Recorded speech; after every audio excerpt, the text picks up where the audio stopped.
everybody. I'm just going to share some slides from the actual talk, looking at technique of endotracheal intubation, how not to rock the laryngoscope, how to lift it, upwards at the proper angle, for instance. This is a view of the vocal cords and how the ET tube should be placed in under direct visualization, okay? Then this is just simply spirometry. This is coming from the physiological side of things, explaining tidal volumes, inspiratory, expiratory, reserve volume, residual volume, capacities, breaking into examples like that.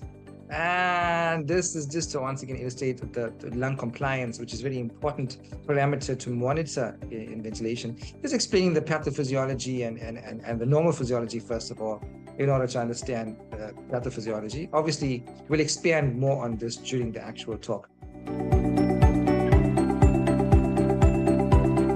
Welcome to an approach to hypoxemia webinar. In every clinical setting, from the emergency room to the bedside, one number can change everything.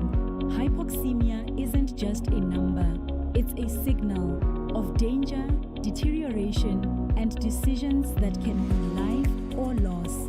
In this session, we'll break down the causes, interpret the science, and walk through evidence-based interventions to stabilize and save lives fast, because every breath counts.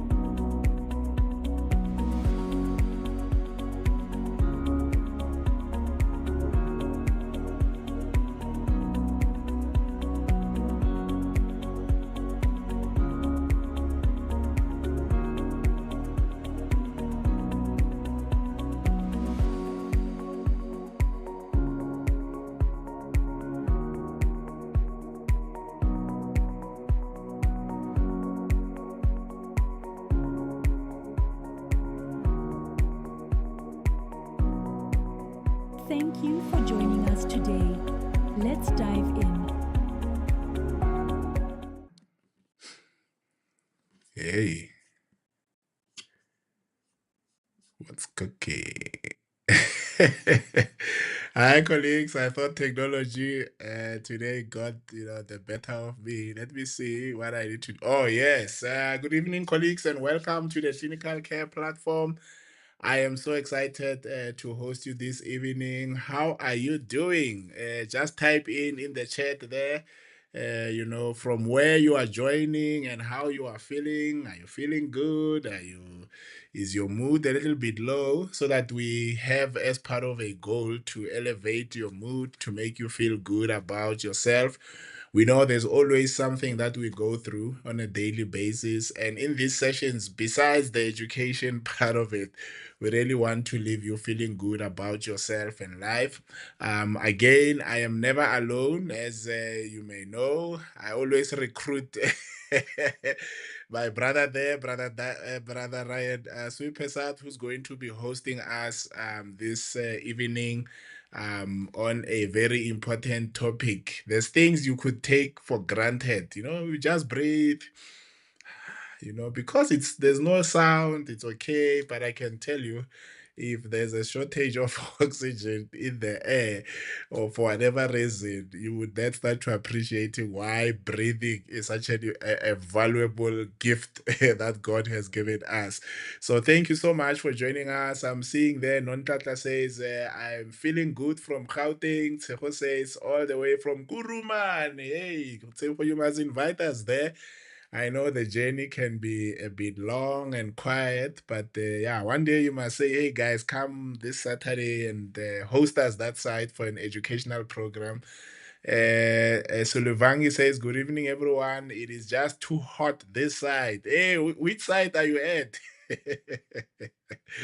Julia, very windy and a sunny day from Orange Mund in Namibia. Ooh, we are global. We are global. We are global. Thank you, Julia.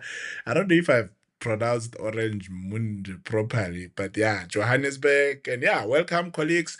Just a couple of announcements which I think I've shared in the chat. Number one, this weekend we have the mechanical ventilation masterclass. Don't miss it. The diploma preparatory programs are still open for registration. And then lastly, we have the FNA palpation a boot camp coming to KZN next Saturday, and I think the team has finalized the virtual component of it. So if you think it's too far and you would love to join virtually via Zoom, just wait up. Probably by tomorrow you'll get some communication around it. At this time, I don't want to waste a lot of time except to welcome brother. Okay, this is formal now. Dr. Ryan Swepesat, our in-house physician, to take us through today's topic as part of the Think Like a Physician webinar series. We are going to be discussing how to approach a patient with hypoxemia. Welcome, brother. You can take us through. Thank you. All right. Thank you, Brother Mawela. Sorry, it's being formal. Dr. Mawela. Anything, brother. I don't mind. I mean, we all one family, right? So Hola. good Thanks, evening, brother. everybody. Thank you. Yeah, good evening, everybody. Hope you guys are good. Hope your family is good. I hope you had a great day. Hope you're not too tired. I hope you had some supper, so you got some calories in there. Because we are together for the next 1.5 hours, and we are talking about something quite significant, our approach to hypoxemia. Let's get going, everybody. First up, an attitude of gratitude, as always. I just want to accord a special word of thanks, first of all, to my Lord and Savior Jesus Christ for this beautiful day and the opportunity to share medicine with you, as well as Brother Mawela and his wonderful team at the CCP. We really appreciate all that you do, all the sacrifices, all the resources to empower and equip us to become better doctors. God bless you in abundance. Okay, so guys, for those of you who may not be familiar with the Think Like a Physician webinar series, here are the learning objectives. In each lecture, we're going to list the common and dangerous diagnoses that can potentially cause each symptom. And today, we're talking about hypoxemia. The aim is to develop a basic diagnostic plan for your patient with the symptom in question, which is balanced between being rapid, low risk, and cost effective. And each of the lectures will have the following format. We're going to firstly cover some relevant terms and definitions. And I must warn you guys that there's a little bit of physiology involved here, but I think that's the key to underpin our understanding of hypoxemia. Then we look at a diagnostic framework, which is a list of diagnoses which can potentially explain the presence of a specific symptom, physical exam finding, or diagnostic test abnormality organized into discrete categories. So you guys probably are familiar when we covered chest pain, we went system by system and we said cardiovascular, pulmonary, GI, MSK, and so forth. Uh, Sometimes alternative organizational schemes may be used, like pathophysiology, when we looked at the different causes of edema. Then when we looked at abdominal pain, we said, no, anatomical is the way we're going here. And we divided that into the different sections of the abdomen. Okay.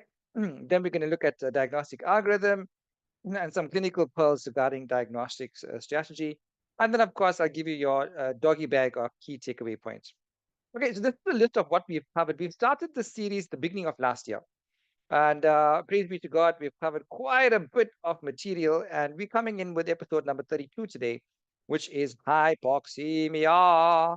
And if you see the laughing man, you know that it's joke time. Speaking of which, here's the first joke. Did you hear that oxygen and potassium went on a date? It went okay. Okay, guys. So as always, I usually start with a clinical case to kind of give us some perspective into the problem. So this is a bit of a long case. A 51-year-old man with a history of chronic hepatitis C infection complicated by cirrhosis presents to the ED with shortness of breath. Okay. He has been followed by a hepatologist for management of hepatic encephalopathy, ascites, and esophageal varices, which have been stable for several years. The patient has a history of shortness of breath that typically resolves following large volume paracentesis because, he has ascites because of portal hypertension, because of cirrhosis, which he occasionally requires. Now, however, over the past few months, he has noticed progress.